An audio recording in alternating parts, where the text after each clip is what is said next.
Okay, welcome back to lecture 5.2. We just had a little break where, oh no, we didn't do the example yet. So we need a little bit more information before we do the example. And so this is lecture 5.2. We just talked about the coefficient of thermal expansion. And now we're going to talk about the Young's modulus.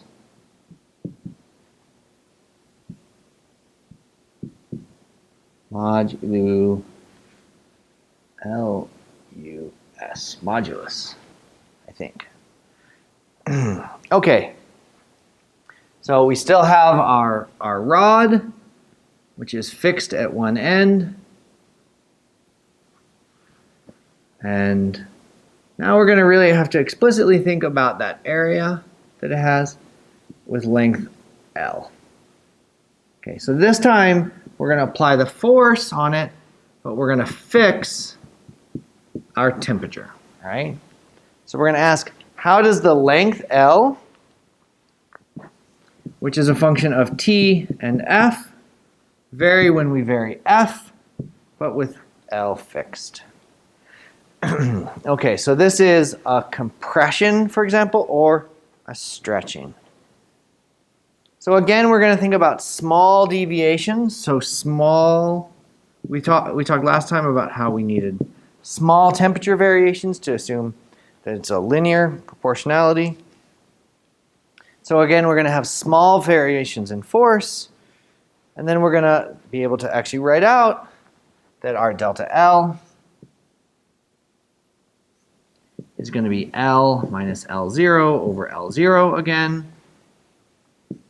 And this is now T as a function of T and F minus T and F0 and L, T and F0. Okay. So our length, delta L over L. So the length change per unit length. So again, remember, if I apply a force, even though we're thinking about the one-dimensional nature of the change, I actually have to realize how much area I'm pushing on. If I had a really big area and I'm pushing on it, it would compress less than if I were to have a small area, right? So that means that the length change is going to be inversely proportional to the area. We also can assume that the length change is going to be proportional to that force we apply, that small change in force. And so we can put those, and we know that the length change is going to be proportional to how long it is, right? So let's put those all together and say that the length change is going to be proportional to L over A delta F.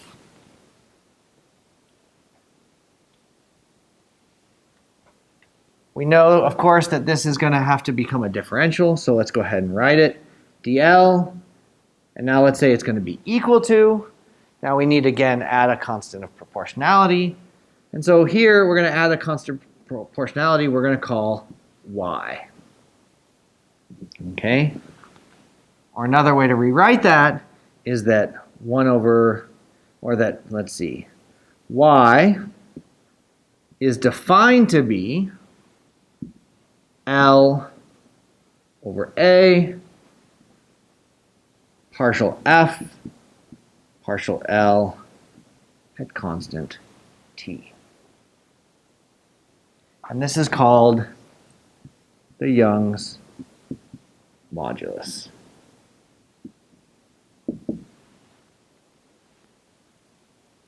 So the Young's modulus tells me inversely about how much the system is going to compress.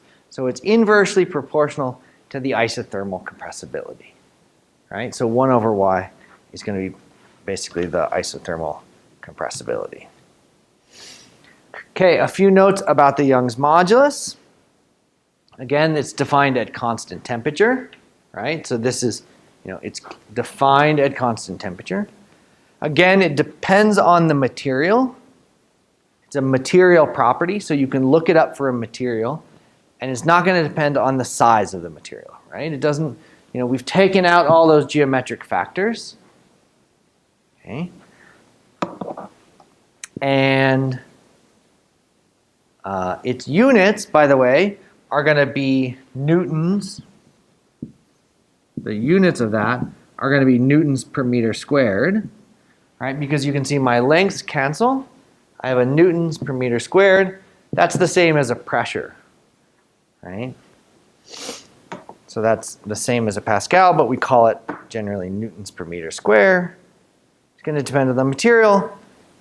And just as an example, which we'll use now, steel has a Young's modulus of 2.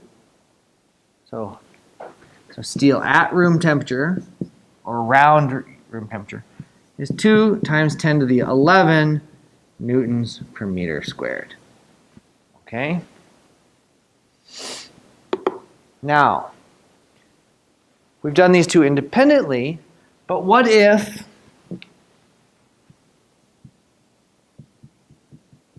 both T and F change? Well, since we're assuming both are small deviations, so we did these as differentials, right? We can assume that we can just add them together.